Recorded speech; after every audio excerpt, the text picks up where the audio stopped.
All right. Hey, everyone. Welcome to another episode of Holding Down the Fort. I am your host, Jen Amos, and I'm pretty excited. I had an opportunity to chat with this gentleman offline for a long time before we started recording. And so I want to introduce you all to Jerome Amos Jr. He is the founder of BFAM, which stands for Brothers from Another Mother Cooking, U.S. Air Force vet, and the lead for the Comcast NBCUniversal Veterans Network NYC Hub. Jerome, welcome to the show. Thank you, Jen. It's great to be here. And thanks for having me. This is going to be fun. Yeah, no, I agree. I feel like we prepared a lot. And I think our listeners who are watching this via video are going to enjoy the changes in your background. So they will enjoy that as we talk. So I want to start by asking you because, clearly 2020 is quite the year. I thought I'd check in with you and see, how are you doing? How am I doing? Well, Jen, let me tell you, I am doing so well. I'm doing great. It's an absolutely pleasure to be, alive and well and safe with my family. I happen to have the convenience of having a job of which I can work from home. I could have done that without the pandemic, though. I do like going to restaurants. So, yeah, it's important to me that I can, enjoy myself. So working from home is good. It saves me a 2-hour round trip. Oh, wow. Yeah. I think since a lot of employees are working from home now, I think they're reevaluating the way they want to show up at work. Like I imagine for employees who have to show up in the office again, I hear all these quote unquote excuses or reasons to not show up. Like, oh, well, in all due respect, obviously, I have an elderly at home, so I don't want to endanger my elderly by going to work and then possibly bringing home something.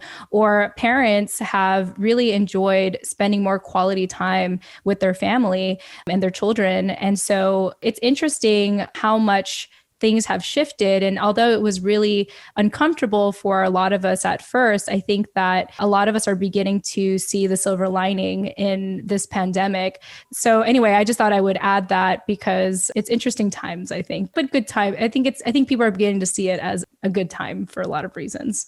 Yeah, it's a good time. I live in a small community, one of those HOA things, and it's brought us closer together. We share more. I mean, we were sharing before, but now we're really focused on it. My one neighbor she makes handmade masks. So she brings over masks and I bring over food. So it's sort of a simpatico. Oh, and wine gets exchanged a lot too. But oh, there you go. I love that. I mean, it's just been also, speaking of wine, I consider myself a social drinker, but I think since these pandemic times, I've been drinking more at home. I don't know if that's a good thing or a bad thing, but I just have to say White Claw is like my chosen beverage when I'm just de-stressing from the day. I feel like it's one of those drinks that I don't wake up later and have a hangover. There's something special about it. And it has a beautiful effect on me that I don't regret the next day. Yeah. I would have to say I belong to a lot of wine clubs. I really don't drink that much. I used a lot of the wine to make sauces and things. But so, cool. Yeah, that's basically, or desserts or whatever else I can force it into. But yeah, we're wine hoarders, as I like to say it. We just keep tucking it away and waiting for an opportunity when we're all going to be together again. That's why we buy the wine, is so that we can share it with our friends. So that's basically what it's been. Now that we don't have very many friends, we're stacking up on the booze. Just hoarding on the booze. Hoarding on the booze.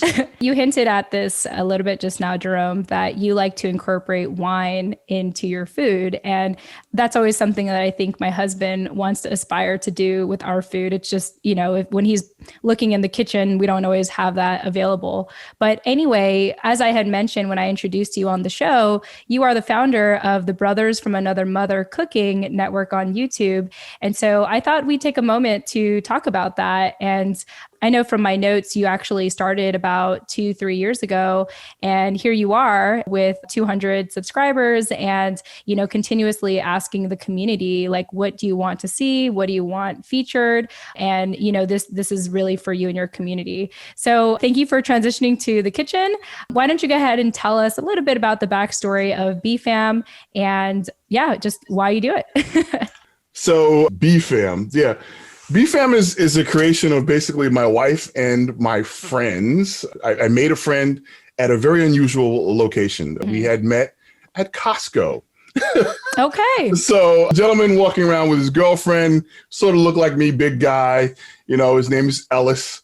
And he had something like, I don't know, 12 large containers of barbecue sauce on his pallet and was pushing it around. And you know how you do when you're in a store, you cross each other in the aisle. I kept crossing him and I'm like, okay, I don't know this guy. I don't want to, freak him out or anything like that. But when we hit the checkout line, I was like, I got to find out why he's got so much barbecue sauce. So me being me, I said, excuse me, I don't mean to disturb you, but I got to ask, what are you doing with all the barbecue sauce? You're doing one of two things in my mind.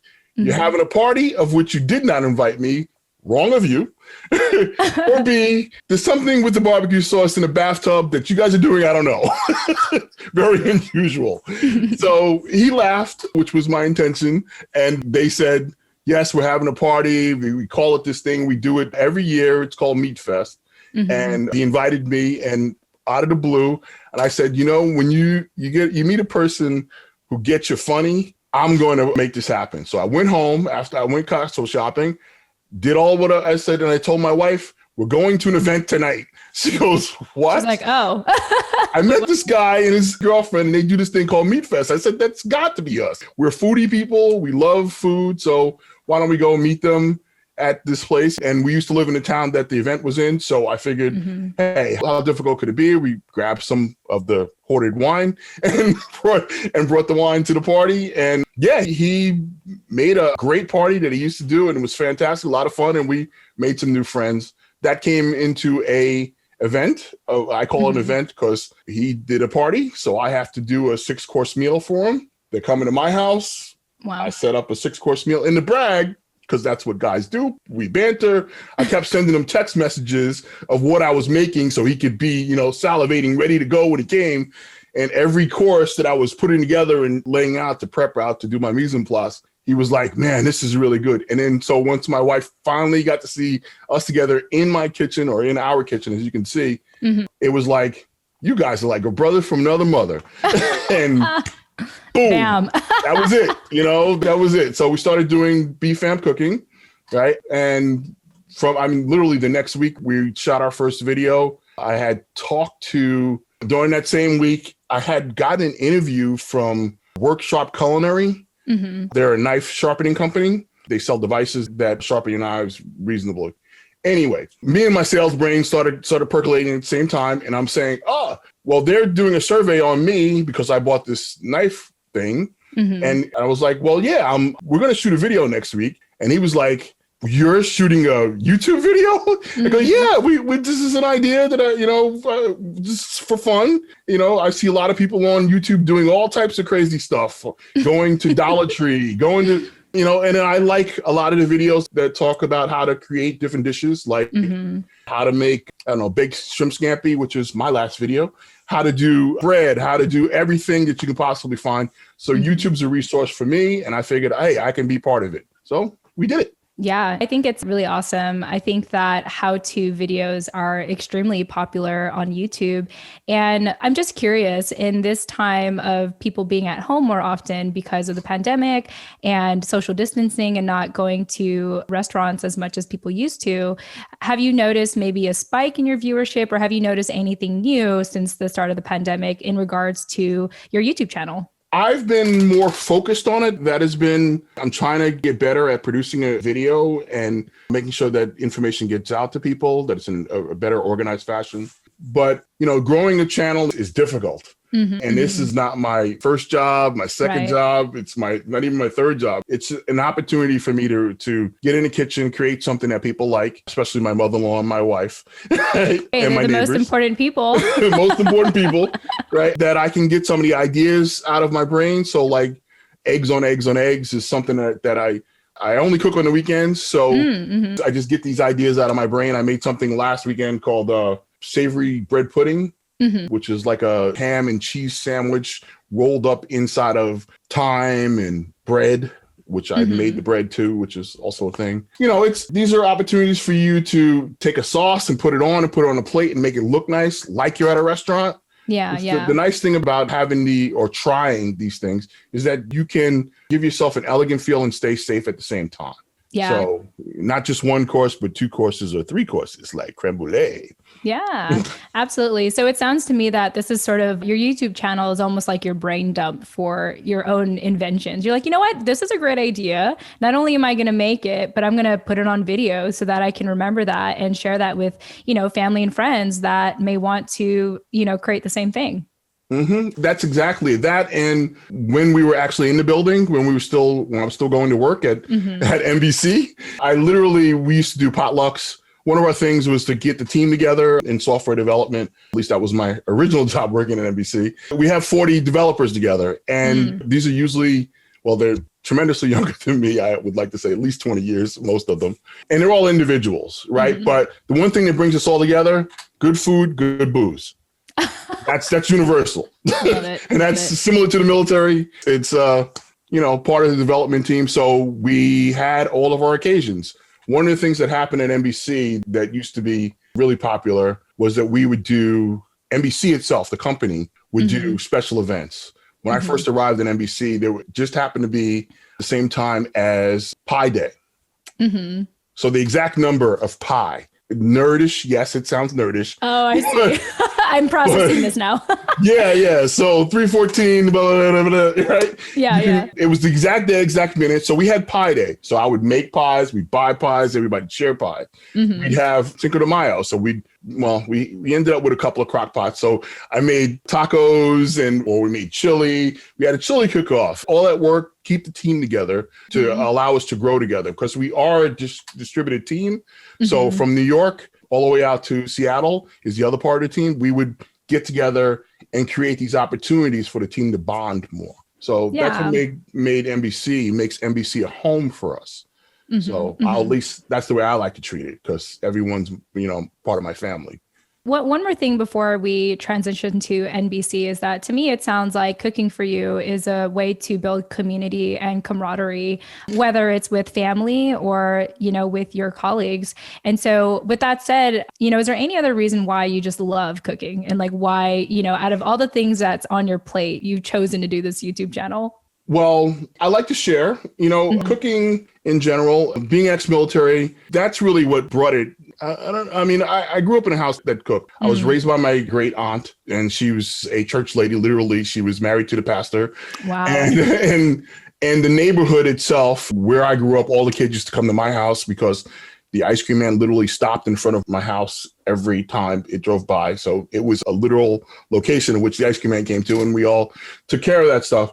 And it was always the neighborhood knew that there was a place that you can find comfort and food at the same time, and it was always available. So I took that into the military. And when we got in the military, there was an opportunity for the shop to come together. When I worked in maintenance on the aircraft, we all got together to bring the team together. So that stayed with me. Similar to Friendsgiving, that's a really big military tradition of which we've now duplicated at NBC. Love it. Right. So to me, you have to take care of the people who are next to you so that they can take care of you. Right. They are the reason. I mean, I'm from a large family. I'm one of 8.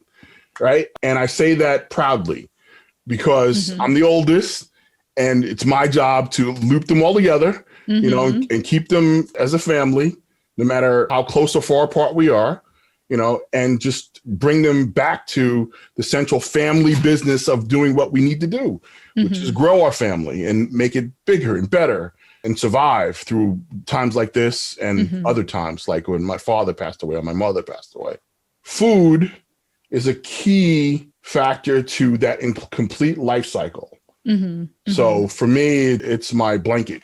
I love that. And I think, being the eldest of 8, which is incredible, by the way, that's a lot. I mean, it's one thing to be the eldest, but to be the eldest of 8, I imagine that you have kind of picked up the caretaking role sometimes, or like the parental roles at times. And so I just love how cooking is a way to kind of bring everyone together for you and maintain the family unit. And really it's an act of love, I think, to cook for people anyway. So I think that's amazing. And I really appreciate you sharing what cooking means for you. It definitely is that. I mean, if we were in person, I'd probably make you some ice cream or something. That would probably be what I think that you would like the most. Cool. And I don't know why. I just looking at you, I don't even know if you like ice cream. I love ice cream. Oh, I'm a chocolate person. I'm like make me like a fudge almond chocolate ice cream. Deconstructed creme brulee or deconstructed s'mores or something like that. Oh my goodness. Yeah. You're going to be like my best friend. Maybe when I'm in NYC, when I visit my sister, we're going to have to pay a visit when things are better and social distancing is less strict. Who knows when that'll be, but I will keep that in mind, Jerome. Good. The hotel's not that far, and you can, because there's be a lot of booze. I got to get rid of some of this stuff. I will gladly help you use up some of that booze for sure. I've just been about it this pandemic. I think I say that proudly. I don't know. Well, Jerome, let's go ahead and transition to the work that you do at NBC. So I want to go ahead and read the title again. You are the lead for the Comcast NBCUniversal Veterans Network NYC Hub. And for people that are hearing that for the first time, what does it mean to be the lead over there? And also share, how did you come across this opportunity? So NBC itself, I joined NBC approximately 6 years ago, right? Very strange path in a way. And I feel like it was always in alignment for me to get there. But I had already been working doing software development, doing e-commerce work. And I was thinking, it's time for me to stop jumping from job to job. So what I mean by that, in our career in software development, you generally come in there, you do whatever you need to do to finish the task, and then the project is over, and then you move on to another project. So I worked for everything from an advertising agency through, I was an instructor at Pratt & FIT, teaching front-end development. And then I was like, okay, so I've done all these different jobs, worked for Chanel, worked for projects like Levi's, CK1, I can run down a list. And I'm like, okay, I need some place I need to nest. I'm getting to that point in my life where hopping is great, but it's better to find a place where you can nest. And I had a couple of opportunities to work at more e-commerce places, and they had already sent me paperwork. And I'm like, this NBC job, that really looks like a spot I should be. It's a big enough company. Right. There's opportunity. They should have some space in there for an entrepreneur, because originally I was something else. I was a photographer. And prior to that, I was working in maintenance and R&D technician, sales. I've done it all. All right. Love it. You're so eclectic. Eclectic, yeah. My grandma used to say, you better have a plan B. And I have a plan B, a C, and a D, Love it. Just in case. So went to NBC, and I was working there for about a year before I didn't know anything about the Veterans Network. And it's a Veterans Network is an ERG, Employee Resource Group, and they had sent out a survey. Big mistake. So they sent out a survey, and one of the primary questions on the survey was, do you feel like you're being fully utilized? I could not answer this question, but honestly, and I had to tell them approximately, and this is a percentage. How much do you feel like you're being utilized? I said approximately 10%. And they said, Mr. Amos, that doesn't sound right. I go, well, let's look at this. I have 4 resumes. Right? You're using part of the 4 resumes, which is web development. I was an entrepreneur. I had my own business. I supervised more than 62 people. I was in charge in basic training right? So you have me utilizing part of that. And I'm not managing anybody now. I'm just a senior software engineer. Right? Yeah, but about 10% is about right. So and they were like, whoa, I didn't realize all that, because when you apply to the job, you're applying for that position, and your resume is clean. Your resume is clean, meaning that it talks to that position. It doesn't say who I am. It says what the job is that I'm applying for. I didn't want to put on too much stuff, because then you become overqualified. Right. It's like you just want to show just enough to show that you're capable, but also not overqualified. Exactly. I want the job. I don't care what level it is, but you're asking me a question. You want me to answer correctly. So I answered correctly. 10%. So they suggested to me, after sending out the survey again, because they must have gotten some other information that was, needed to be changed and some other things. In a private conversation with my boss's boss, he said, maybe you should go meet this guy named Val. Val was a senior VP for NBC News, and he was in charge and started Veterans Network at NBC. Okay. And I'm like, okay, I didn't know. The guy's next door. He's right next door in the office. And I'm like, okay. He wasn't in the office at the time, but there was an event that was going on. Someone else was in charge of Veterans Network. I attended the meeting. Where was it? At a bar, of course, actually. And I arrived to the bar. The place was packed. Wow. And they were giving out swag, NBC swag. But I'm not exactly a small guy, as you may have seen, right? So they were giving out jackets. And the guy who I was talking with, who was the person who was doing my job then, Tony, said, I don't have an extra jacket that would fit you at this moment. He took his jacket off and gave me his jacket and said, I'll take care of it later. Wow. Okay. And I said, that is a feeling I haven't had. And he brought me in a circle, just like it's not everybody standing together, standing around the bar. They brought me in a circle and started talking just like normal. That is something I haven't felt in 30 years. Wow. I've, like I said, hopping from job to job. I still do what I do. I still made the Harlem Shake video. I made at other companies with other people. We still do the same thing. I'm still the same person. But that feeling of being in a brotherhood, being with some people who care about you, no matter what, you only get that from a certain class of people. And those are military people. Right. And that feeling I hadn't felt in a long time. I called my wife that night on the way on my long trip home and told her, I went to this meeting. I hadn't felt this in a long time. And I didn't know I was even missing it. Wow. Yeah. So ever since then, I was like, I'm all in 100% working with Veterans Network. I am looking to do whatever I can to help them out. And they got a great mission. They originally were Comcast is looking to get 15,000 veterans or military families into Comcast by a certain date back then. They've since updated it, and I don't know what the actual status is at the moment, but the last I heard was 21,000 by 2021.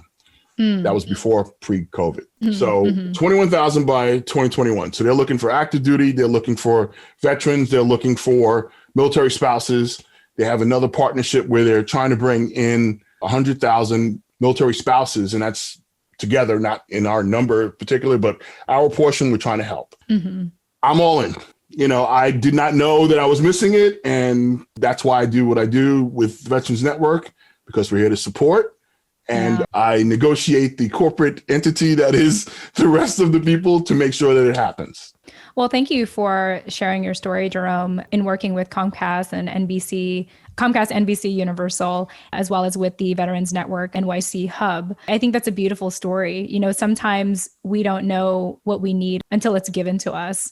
And for it to bring you back, back to the old days, old times of that kind of camaraderie, you got in the military, it's like, wow, like this feels like home, right? Like I imagine that it felt like you had a sense of home there, and it makes sense why, for someone who has jumped around from job to job and project to project, I imagine that 6 years at the same company is a long time for you.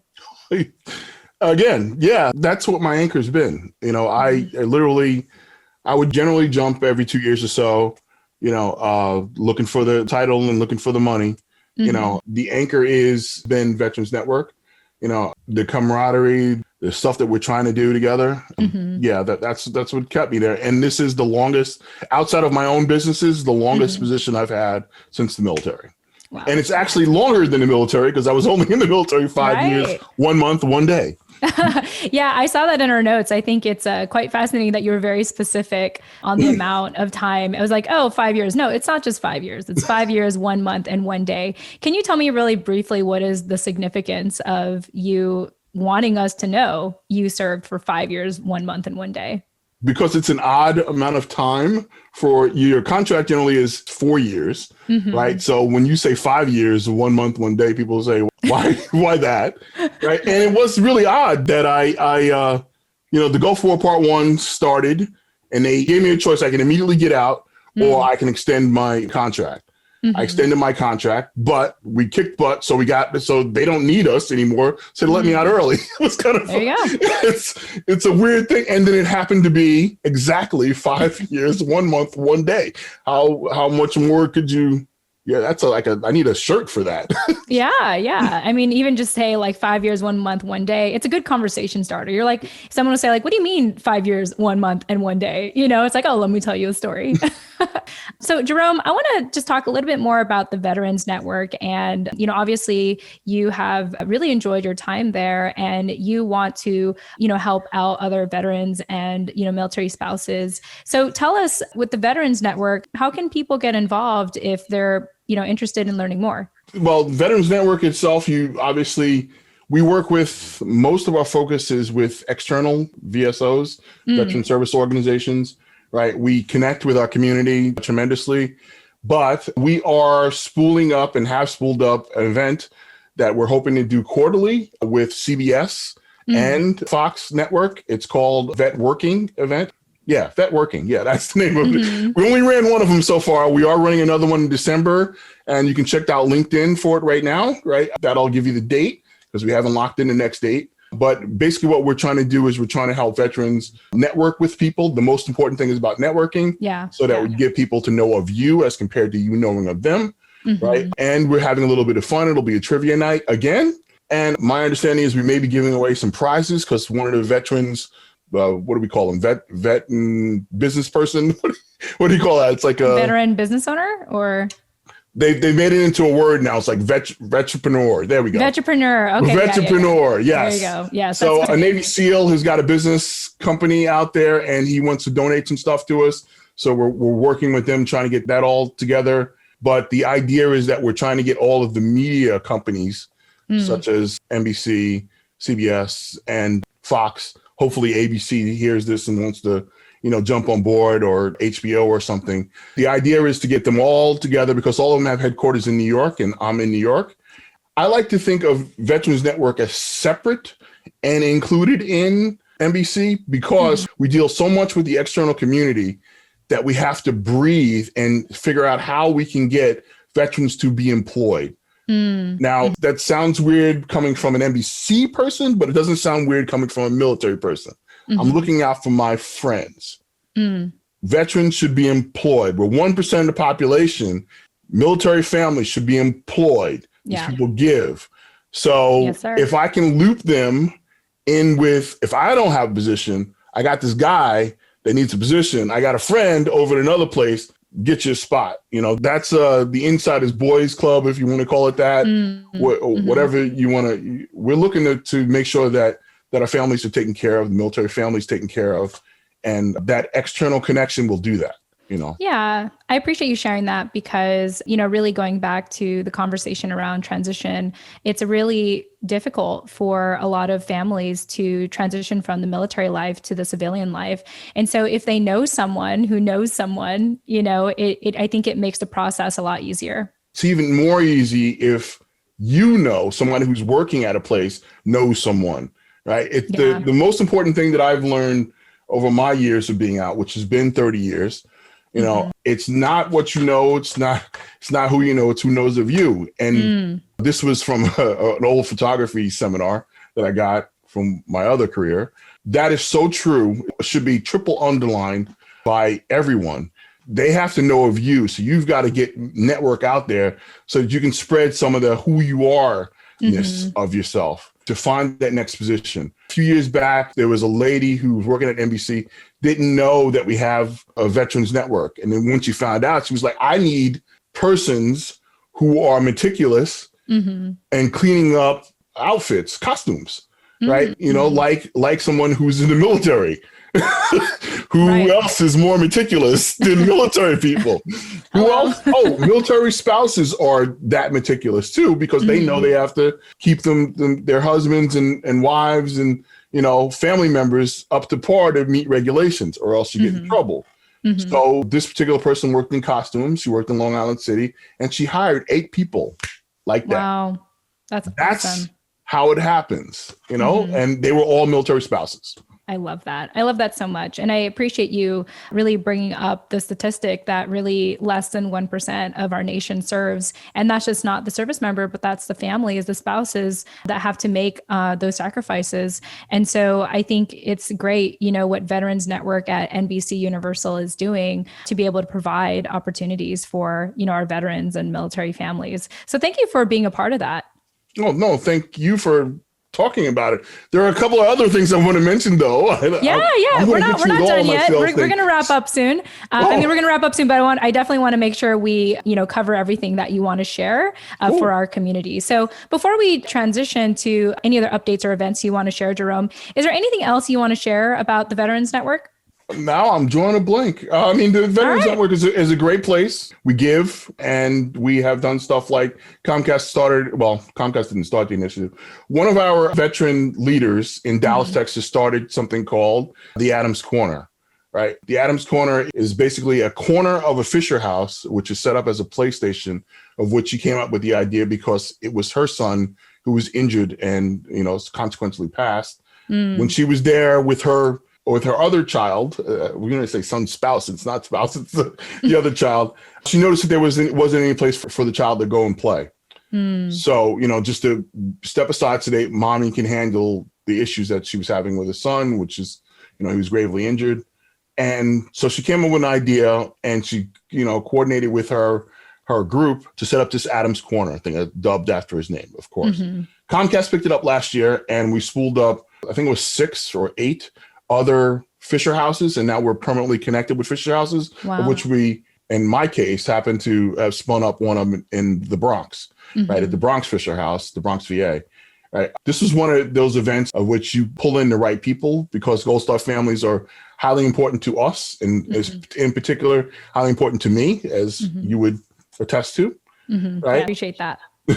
Taking care of the families is really, really important. If you saw this Fisher house, I can actually show you part of the Fisher house. Yeah. Hey, we're doing video, might as well. It's another background change. I love it. Yeah, there is the Fisher house. Love it. Boom. Wonderful. So yeah, that's one of the living rooms in the Fisher house in the Bronx. And I'm knocking over all of my stuff. So yeah, this Fisher house is in the Bronx, and they carved out a room for us, a playroom of which we filled with toys, so that when military families go to this Fisher house, I don't know if you heard of the Fisher house, so let me ask you that. Have you heard of Fisher house? This is the first time I'm hearing it, and I imagine for some of our listeners it is too. Okay, so let me give you the 15 cents on that. Fisher House is owned by the Fishers, or donated by the Fisher family. They're a big developing company, I guess, across the United States. I don't know all of the information in reference to them. I just know that they're very generous, and obviously they had a military member in their family, or else wouldn't be doing this. So they build these. They go to VAs or close to VAs, and if you didn't know, which I know you knew, when you're a military person and you're usually not, I don't know, what do they call it? Filthy rich. I think that's usually what it's called. So when you have to deal with a medical situation and you have a person in the hospital, you want to stay close by. Usually there's something called a hotel, of which, is going to charge you an arm and a leg. You cannot afford this. Fisher House, the Fishers built these houses that are close to and in fitting with the location architecturally. Brand new homes that are like suites. And I mean, beautiful.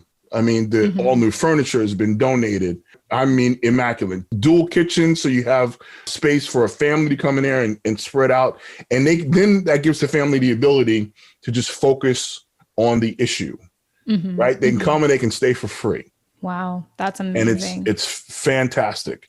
So this little playroom, Adams Corner, is one of our opportunities that NBC and Comcast has supported in the past and will continue to support. Like I said, we had 8 spooled up last year. We were spooling up more this year, but then, we had that little thing called COVID that started that blew everything up. So it's important that we support our people. Yeah, absolutely. Well, Jerome, you are a wealth of knowledge and resources and connections. I absolutely want to thank you so much for being on our show today. Well, a couple of other things I feel like it's important to add is that you actually come from a family of service as well. We mentioned that your dad had served and your grandpa had served. You want to tell us a little bit about your lineage? Sure. Yeah, my lineage. Wow. I wanted to make it sound nice. Well, it does sound nice. It really does. Thank you very much for mentioning it. My father, Jerome Amos Jr., he served in during Vietnam. Right. He served in the Army back then. Nothing against the Army. He didn't want me to go in the Army. He was very adamant I can go in any other service, just not the Army. That's funny. Right.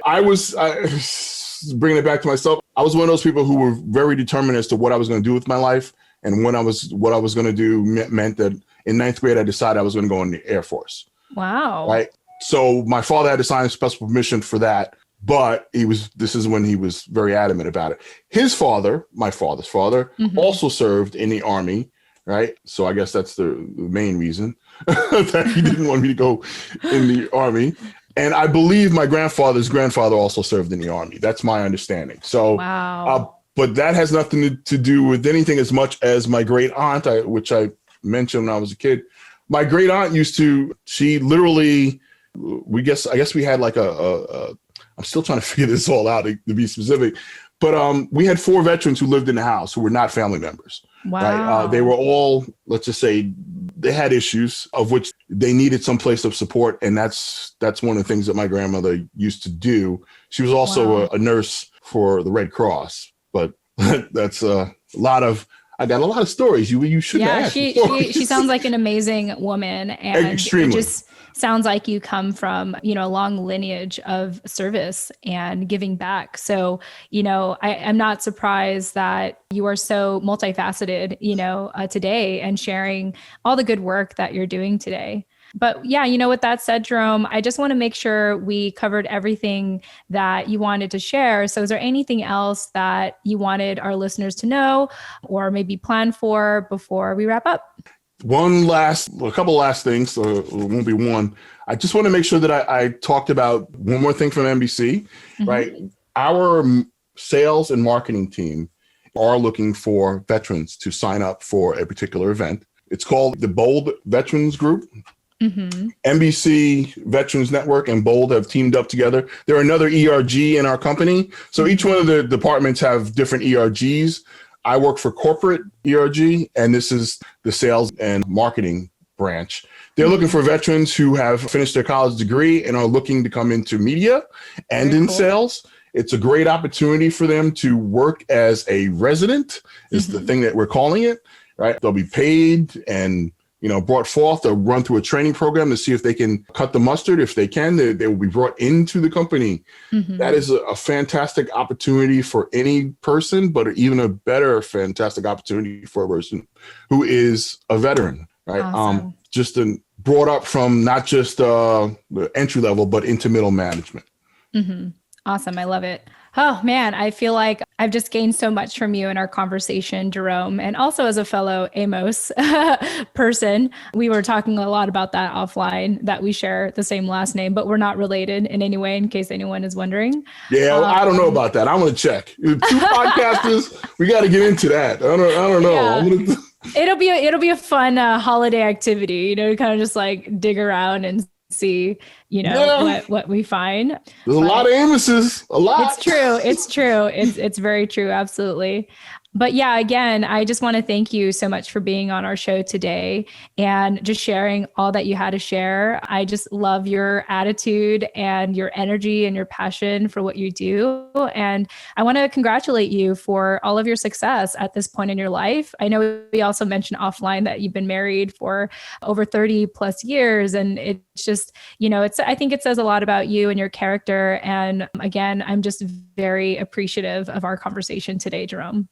Thank you very much for having me again. And J. Amos, as you are, you should realize, I promise you, someplace in there we're related, because I found this out this is the last little story. I found this out when I was working as a photographer. There was a priest in one of the services. His name was Jerome, and he wanted to make sure that I knew what the Saint Amos is. There's a saint, See, a lot of Amoses. St. Amos was a shepherd. So leaders gathering their flock. Amos. Wow. I love that. I didn't know that part of it. So there you go. I like knowing that. Are you sure we're not related? I don't know. Related. I mean, this will be a fun project for us to figure out if we're related, but we could be. You just never know. Well, you are. BFAM. You're a part of my family. Awesome. I love that, Jerome. I appreciate your hospitality and your homely nature. One more thing before we go. I know we keep saying like we're going to wrap up, but we always keep saying one more thing. Why don't you share a couple of websites or ways that people can get a hold of you? We will include this in the show notes, but in case anyone just wants to hear it out, how can people find you online? So you can find me online at bfamcooking.com. Of course, that's my landing page for my YouTube channel. You can also find me on YouTube. You can find me on Twitter and Instagram. Perfect. For BFAM Cooking. Awesome. Well, again, Jerome, it's been an absolute pleasure having you here on Holding Down the Fort. Thanks again for joining us. Thank you for having me. Yes. And to our listeners, we hope that this show gave you one more piece of knowledge, resource, or relevant story so that you can continue to make confident and informed decisions for you and your family. Thank you so much for joining us, and we'll chat with you in the next episode. Tune in next time.